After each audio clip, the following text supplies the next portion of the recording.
Hey guys, welcome back. I'm just playing Minecraft today, mining a bit, building a base, and reading your real stories from the comments. Some of these are about love, betrayal, and the kind of heartbreak you don't forget easily. If you've ever been through something like that, you're not alone. Leave your own story below, and I might read it next time. Alright, I've got my iron pickaxe ready. Let's get into the first one, and yeah, this one hurts.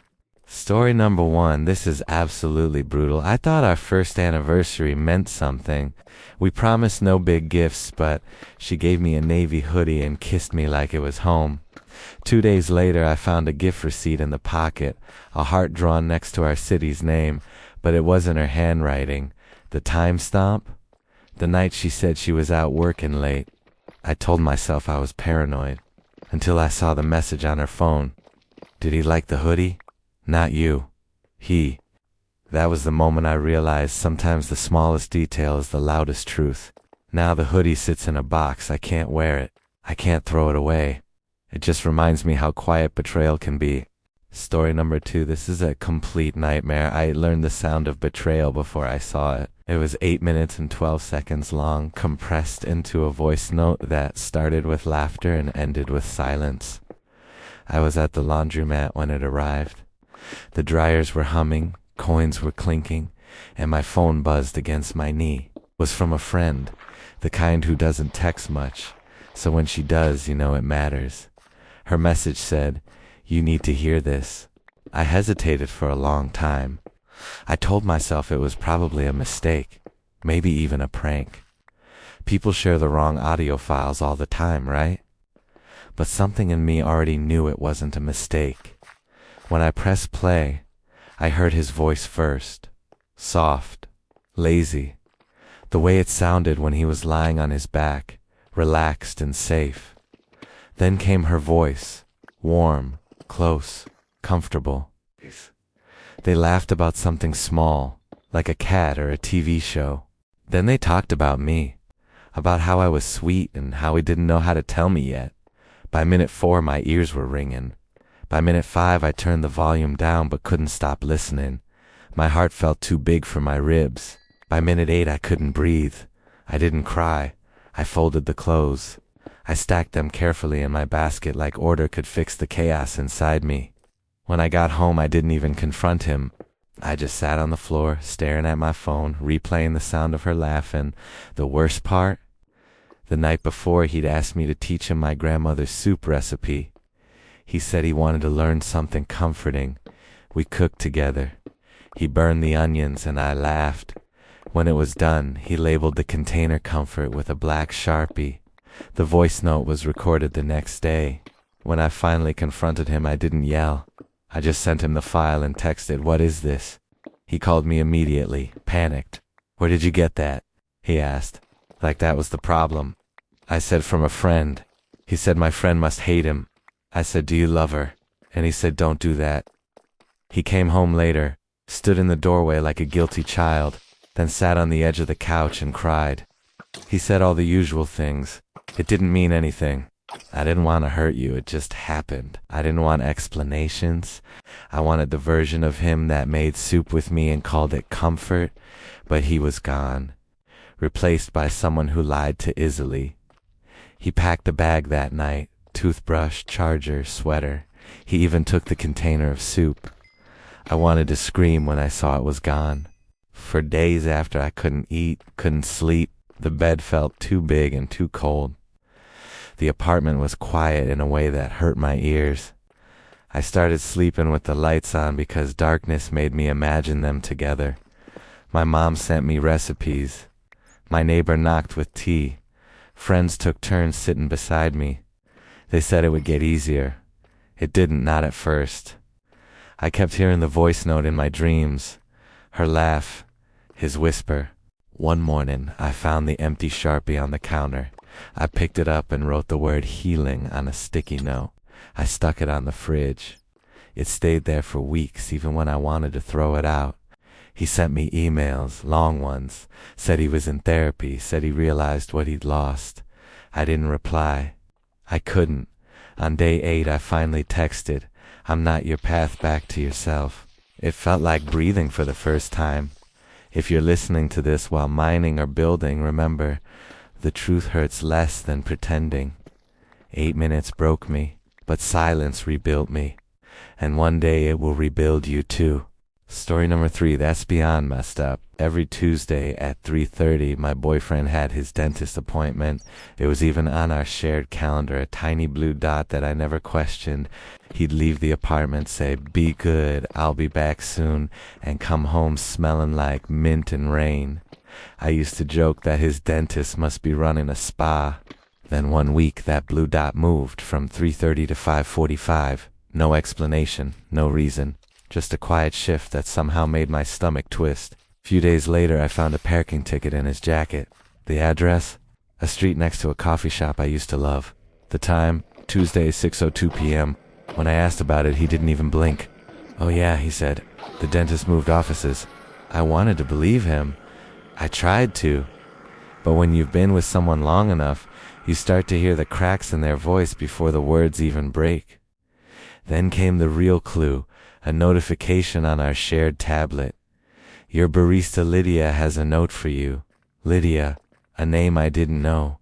He didn't drink coffee, but apparently Lydia did. The next Tuesday I told him I had a late meeting. Instead, I parked 2 blocks away from that cafe. I waited.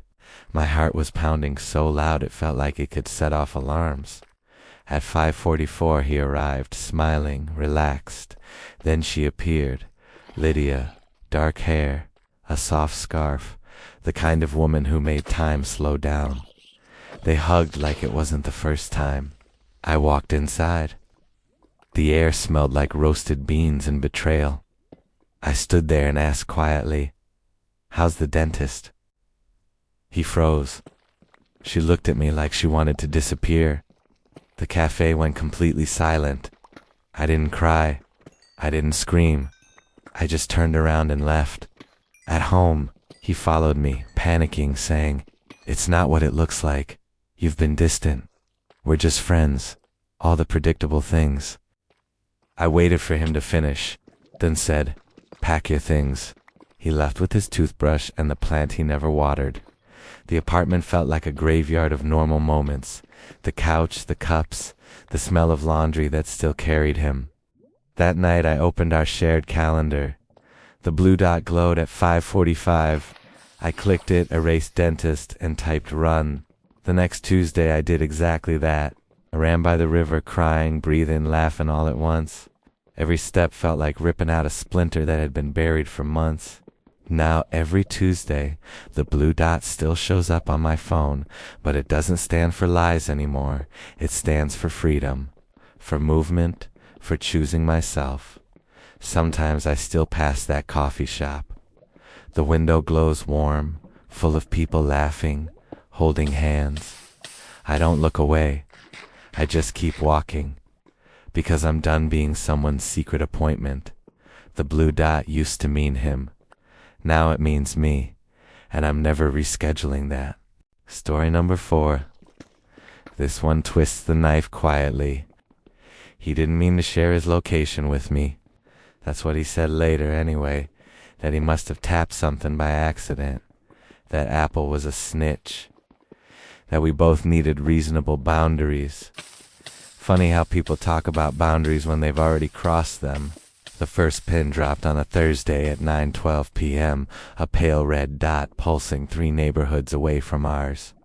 I was on the couch with a blanket and a mug of stale tea, watching villagers sleep in my Minecraft world and thinking how nice it is when digital people follow simple rules.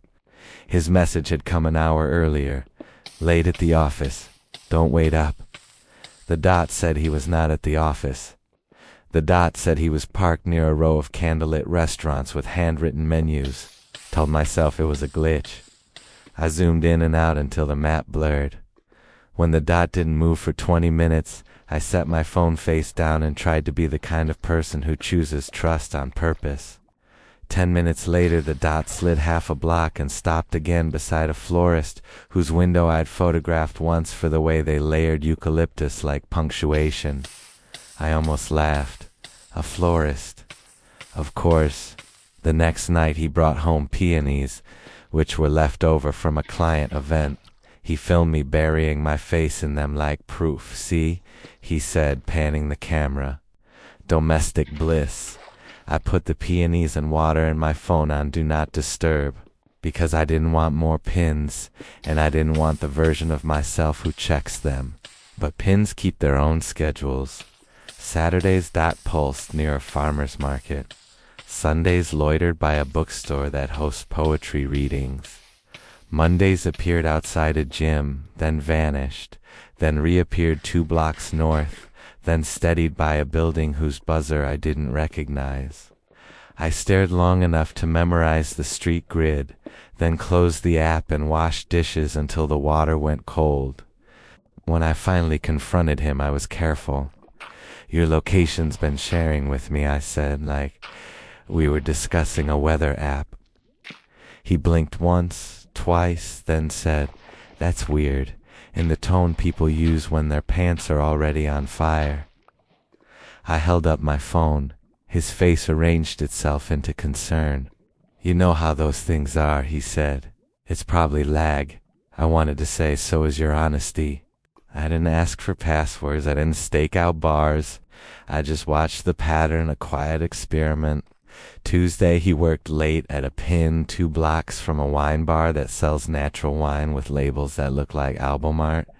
Wednesday, he grabbed dinner with coworkers at a pin that sat like a heartbeat outside a vegetarian place where candles are compulsory and silverware is optional.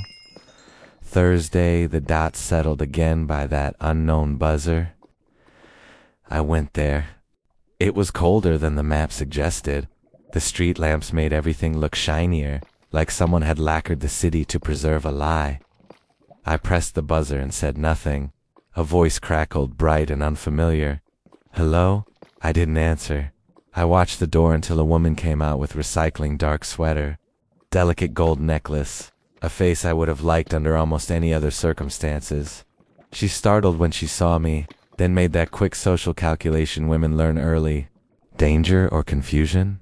Can I help you?" she asked. Her voice was gentle. Mine was not. "Do you know him?" I said, using his name. She frowned, then smoothed it away like a wrinkle in a sheet. "Yes," she said after a beat, too lightly. "He used to live in the building." I almost smiled at how easily the past tense presented itself. "Right," I said. "And does he visit the building often to reminisce?" She exhaled a small, tired wind. "Come inside," she said, and I did, because the hallway was bright and the cold had traveled from my fingers into my chest. Her apartment smelled like tacos and clean laundry. There were shoes by the door, none of them his.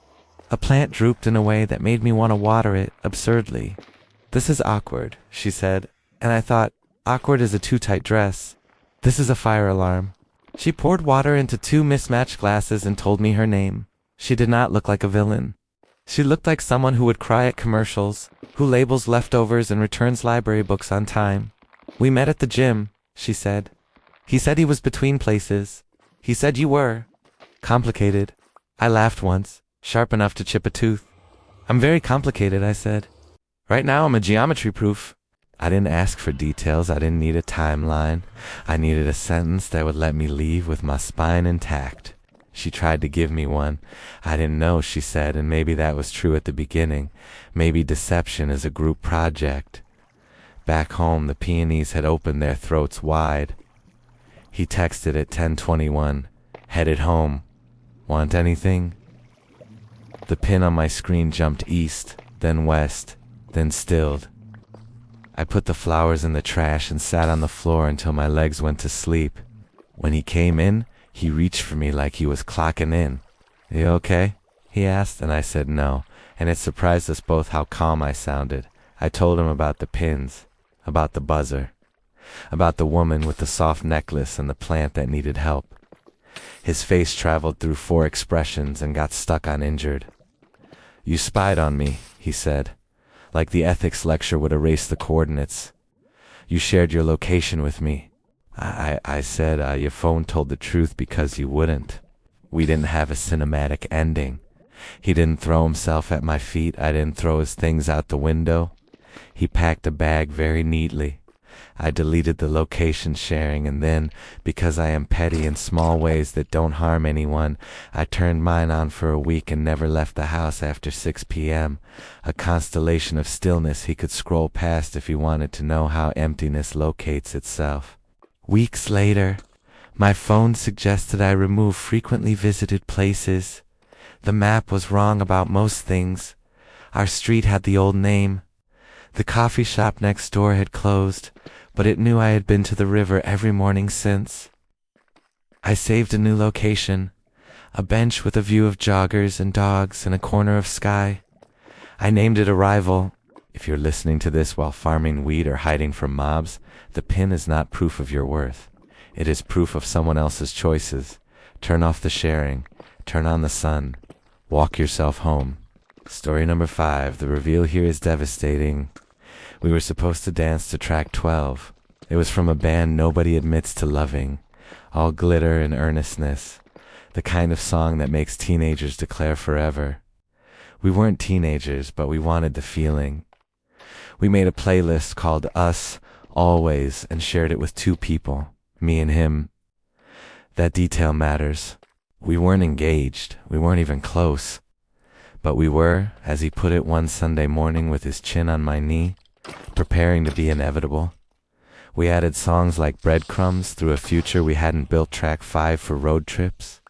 Track 9 for kitchen dancing with socks on. Track 12 for the hypothetical wedding where my uncle would cry and his sister would roll her eyes and then cry anyway. We argued about sequencing, like it meant something it did, and used the playlist when we fought. Adding a song was an apology more durable than sorry. Months passed. We learned each other's minor keys, his dislike of cherries, my habit of narrating recipes, the way he needed 20 minutes of silence in the morning, or else the day arrived wrong. We made a life out of unspectacular things. I thought that was safety. I thought that was the point.